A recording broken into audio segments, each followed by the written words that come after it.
Last time we visited this field, we found one of the first coins to be minted in our county, a Corioltavi stater from Iron Age Britain. It's an incredibly remote part of our permission that we have only just scraped the surface of, and the weather forecast for today isn't looking too great. We might only have around 4 hours here before the torrential rain is predicted to hit.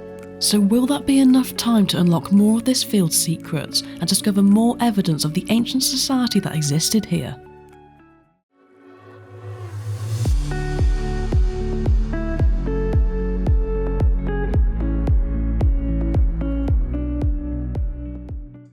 Hi, it's Lucy and Ellie from Roman Found. And we're back in one of the remotest fields in our permission, but it paid off last time, giving us an incredible Iron Age coin. Yeah, I'm excited to see what we might find today. I know, let's do it! Finding a Celtic stater, one specifically from our local Iron Age tribe, has been a Roman Found dream since we first picked up the spade. When it comes to this prehistory, the location of artefacts provides some of the only data available, and often metal detecting practices are a large contributing factor to filling in some of the blanks. So naturally, we've both been desperate to return to our new Celtic field and to uncover more pieces of a puzzle that is only just starting to reveal itself. Haven't found a signal yet, but spotted a little bit of pottery.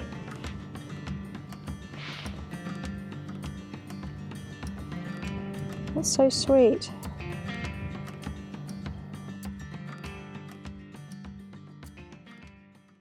Have you ever heard of a Roman emperor retiring? Most don't survive long enough to contemplate such a feat. What have we got here? It's looking a little bit coiny. coiny. What have we got? Or is it a button? Or is it a coin? I'm Oh, thinking maybe coin. I'm thinking maybe Roman. Maybe a Roman. Is it a big Roman?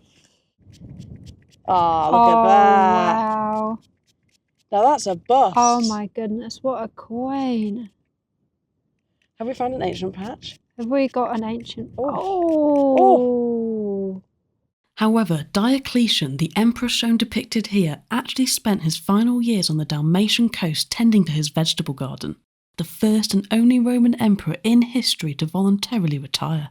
Prior to retirement, Diocletian did a lot to stabilise the Roman Empire after the crisis of the 3rd century brought it to the very brink of collapse. Some sources even claim that without Diocletian's reorganisation and reforms, the Roman Empire could have ended right then and there, although that isn't to say he was a perfect leader. Whilst he may have projected a powerful and godlike image of himself, holding power for 20 years, he was somewhat of a dictator, with a reputation for brutality. But despite his harsh leading style, his reign had a lot of qualities that emperors aspire towards: stability, organisation, and a strong empire. Therefore, after his retirement, a whole host of coins were issued in celebration, and he was even asked several times to come back to the throne. This is one of those coins, an example of one of the only times in Roman history where coins were issued to celebrate retirement, and one particular detail that makes this coin special can be spotted in the legend, which ends in SAVG, the abbreviation for Senior Augustus, a new title and rank of respect for an emperor in retirement. As we search for the next signal, we find ourselves wondering if this field is Iron Age or Roman. In the beginning of Roman Britain, fresh after the invasion, the culture and civilizations living here already didn't just cease to exist. Instead, we saw the rather unique occurrence of the Romano-British society, where the pre-existing cultural influences shaped and blended with the freshly arrived Romans. And this wasn't a case of the Romans using Iron Age things. The Romans were actually in a minority after the invasion. They may be ruling, but the vast population was still native. What we actually see is the natives adapting, becoming more Roman. They start using Romanized artifacts, building Roman-type housing, transforming their Iron Age settlements into new Roman farmsteads. Nice little 910. Could be a pellet, could be a coin. It's quite strong. It's in this little bit, I think. Is it going to be coin or pellet? Ooh, what do we got? Coin or pellet? What's that? Ooh, what is it? Maybe neither. Is it a bit? Is it like a little mount? Oh, interesting. It's quite a curious artifact, actually. Let's give that a little clean. Yeah. Because you know what I've got here, Lucy? When I first saw it, I thought maybe some type of catch plate. Yeah, because I think this is definitely the catch plate off a fibula. I believe it's the fan type, and you can even see it's got a bit of silvering on there. Oh, yeah. Yeah, and there's this decorative line that goes down the middle, look. Oh, exciting. This is a type that we haven't found before. No, we've never found this type before. I think we have stumbled across a brand new ancient spot on our permission here. That's so exciting. Look at that. This ancient brooch fragment could be the clue behind how Iron Age society adapted after the Roman invasion in 43 AD. This piece is actually the foot from a Roman fantail brooch that dates from around 50 to 150 AD. And if you look carefully enough, you can even see some of the original tinning that would have made this brooch shiny and more attractive. They aren't particularly common and were derived from a brooch type that came to Britain from the continent, but its appearance here can be quite telling. Recent research undertaken by British archaeologist Sally Worrell has indicated that there was a particular prominence and favouring of fantail brooches in the territories of the Corioltavi and the Parisi Iron Age tribes. At this time, brooches were part of normal dress here in Britain, worn by all. It's important to remember that when the Romans came to Britain, the native Iron Age didn't just cease to exist. Instead, they adapted into a new society. This brooch fragment was likely made locally by a native metalsmith who adapted his trade to include the new popular Roman forms, more than often with a Celtic twist, adding Celtic imagery here and there to please both the Romans and the natives. So this brooch fragment actually tells us a fragment of a story, one of an Iron Age tribe, learning and adapting from the new Roman culture and the beginning of the emergence of the Romano-British society, where both cultures blended and one people emerged. If you want to see more epic finds like this one, make sure to hit that subscribe button and support our channel. So another really strong signal, 1314. Let's hope for another artefact.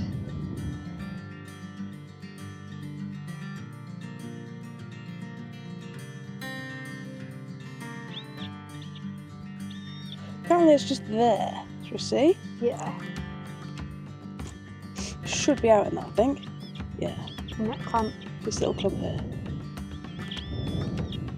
I mean, a fib's not a bad start, but I don't think it's going to go well. No!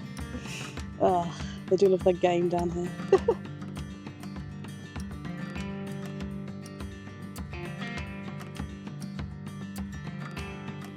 So 15 was a bullet, so let's see what 20 is. What is it, Ellie? Another bullet! Another one! Double bullets!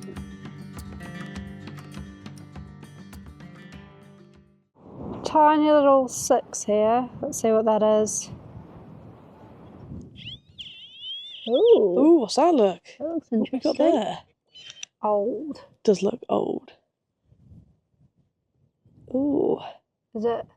Have we got a bit of a brooch? Is it a Is pin? it like the pin of a brooch? I'm wondering. It's just very bent. Very bent. Has seen a hard life in the plough soil, that's for sure. Very Let's interesting. have a close look at it. Yeah. So I think upon closer inspection, if you look here, you can see this very fine decoration. Yeah, there's some decoration there. That's looking very Roman to me. Like maybe like a Roman hairpin. I'm thinking Roman hairpin. I mean, it's Wow. a beautiful little artifact. Look at it. Really not often that we Stunning. find stuff like this, is it?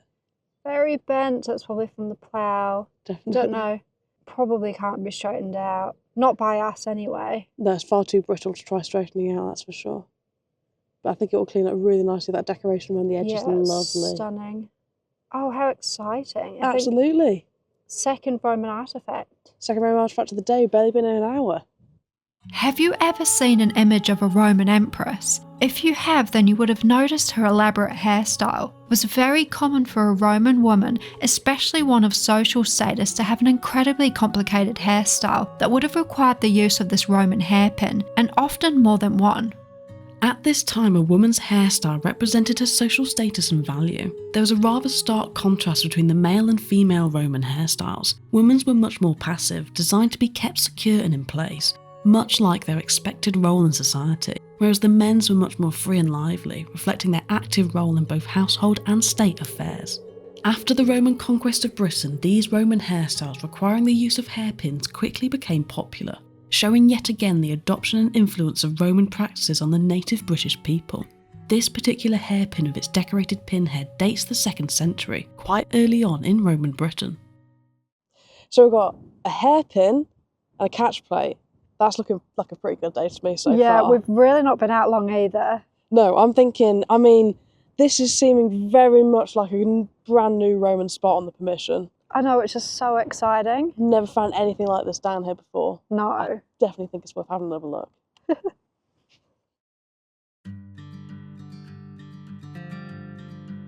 So in all the excitement of all these Roman artefacts, I've just found some blue and white ware. Another really pretty piece.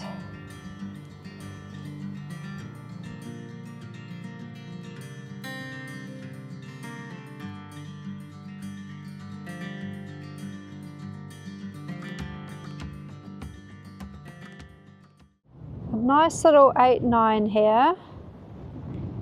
So let's see what that is. I think, what's that there, look? Ooh, what's that? Is that a piece of Roman coin? I think. Piece of something. That is looking Roman to me. Ooh. Definitely looking Roman. Let's see if we've got any detail on it, shall we? Yeah, let's.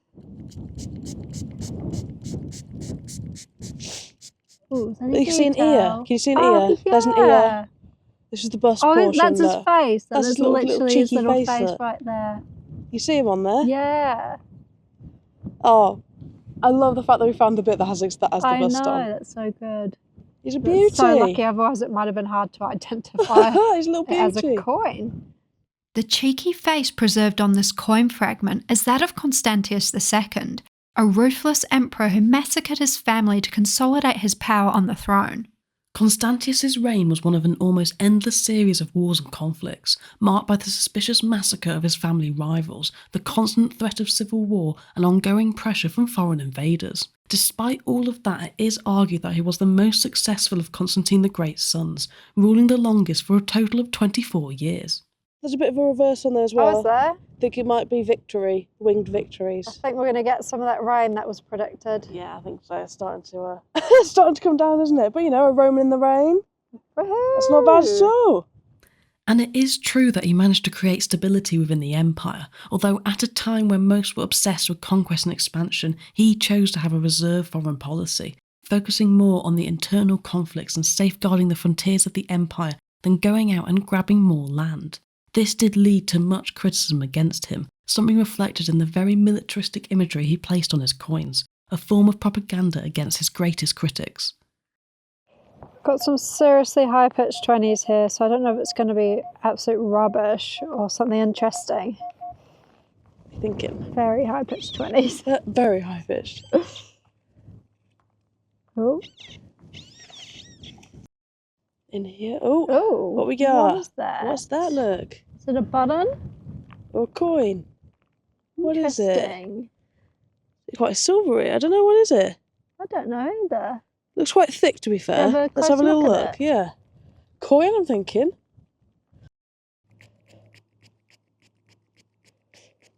Not much on it.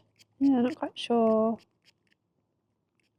what it is. Just a little blank disc. Oh, is it? There's a bust on there.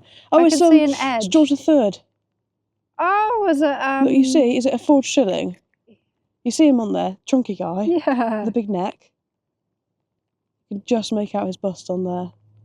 That's so funny. You can see an edge as well around the edge. Yeah, I can. A little bit of details coming up. A little bit of milled, very poor quality, pretending to be silver, I believe. Probably a forgery. I mean, they were likely forged. They were highly forged at this time. You can just make out some detail on this side, you see. That was quite unexpected. Very unexpected. I was wanting Roman. This coin marked the beginning of a new era. It's a George III sixpence and an important part of the Great Recoinage of 1816 that saw a new superior quality mint production at Tower Hill and restored the faith in Britain's coinage after the instability suffered under the Napoleonic War. At this time, a sixpence was one of the most commonly used coins. It was part of a new system of coinage that many of you may know well, a time where £1 equaled 20 shillings and 1 shilling equaled 12 pence, a system that survived almost unchanged until decimalisation in 1971. Renting a house at this time would have cost you £10 a year. You only needed to earn between £40 and £100 a year to support a family, and the average skilled labour wages were around 3 shillings a day. With just a single sixpence like this one, you could have bought a pound of local cheese, a loaf of bread, or even have your chimney swept. Yeah, not a bad little signal. Hopefully something interesting.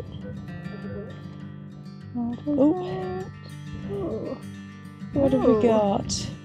Oh, is it a bottle top? Ah. No! It's looking like a gold something. Gold hammered, but no. No. Definitely, unfortunately. A bottle top. Cheeky bottle top. Cheeky guy.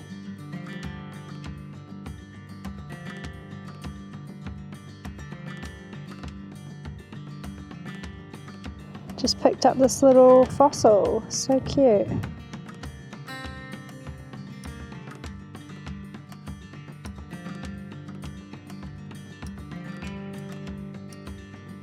Shall we see what this says? It sounds quite good.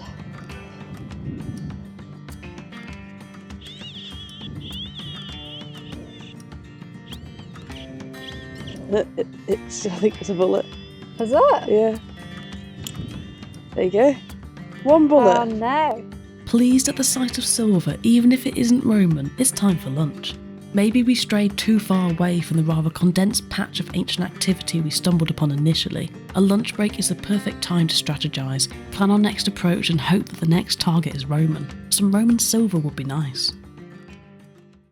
So we just had a good go at it, and we're having a little bit of what? Lunch, sit down and a debrief now, aren't we? Yeah, about where to hit after lunch. So we've done sort of this part of the field. Yeah. We haven't done anywhere out there, but we have identified like a small Roman patch in the middle over here. So we don't know whether to just focus on that or kind of get a grasp of the rest of the field. It's always difficult, isn't it, with a brand new field? It's like, do you stay in this ancient zone we've just found, or is there a better one like a couple of metres down the field? Maybe we have to do both. Bit of both. Let's see where we go after lunch.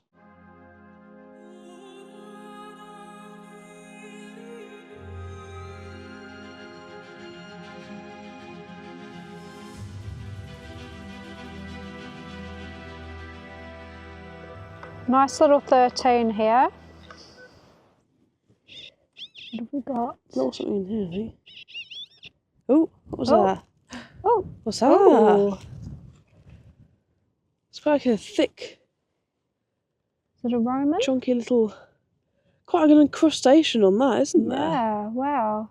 Is it a Roman? I think it might be a Roman. Yeah, I think so. Crusty Roman, do you Yeah, think? it looks like it's got a thick, maybe like a thick iron deposit on it. I mean, we've found Very denarii crusty. like that We have found before. denarii like that before. I mean, I can have a closer look, but I'm not too sure how cleaned up we're going to be able to get Maybe that. one to soak. Maybe. This is almost certainly a Roman coin, one that is trapped in the clutches of a heavy iron deposit, the victim of decades or even centuries of lying near a neighbouring iron nail or horseshoe, and it certainly requires a lot more than just your average clean. We have our suspicions about this coin. Some of the exposed surface bears quite the resemblance to horned silver. Could there be a Roman denarius trapped underneath this crust? Our answer won't come for several weeks after it's had a long, gentle bath in some distilled water that will hopefully free it from its grave. Denarii are often 1 in 100 on Roman sites, so what are the chances? Are we being too optimistic? Let us know what you think in the comments below. Just as we were really starting to hit our stride in this Roman patch, the weather forecast comes true. It's time to make a quick scramble out of here before we get washed away. Well, the weather's really starting to roll in now. It's turning. This might be the last hole, I think. Yeah, I think it might be the last hole. Is it going to be something worth our effort? I don't know. Can you see? Oh, what's that look? What is have we it? got? It is Foil! Our last Sacred hole. foil. Sacred foil. Holy foil. It turns out that we were only partly right with this being a Celtic field. It's actually so much more than that. A time capsule of the period in Britain's history where the Romans invaded and the Romano-British society emerged. A blend of both Celtic and Roman. We can't help but wonder what else is out there. Well, I think the storm's well and truly hit now. Yeah, it's hitting. It's going to be raining like this with the wind for like the next For the rest, well, hour or two. Till it gets dark, to be honest. Yeah, so I think we're going to head out before we get too chilled. I think so, before we catch our deaths. But we're not leaving here. We'll be back. Yeah, we'll be back. If you'd like to come on another digging adventure with us, then check out this video. Thanks for watching.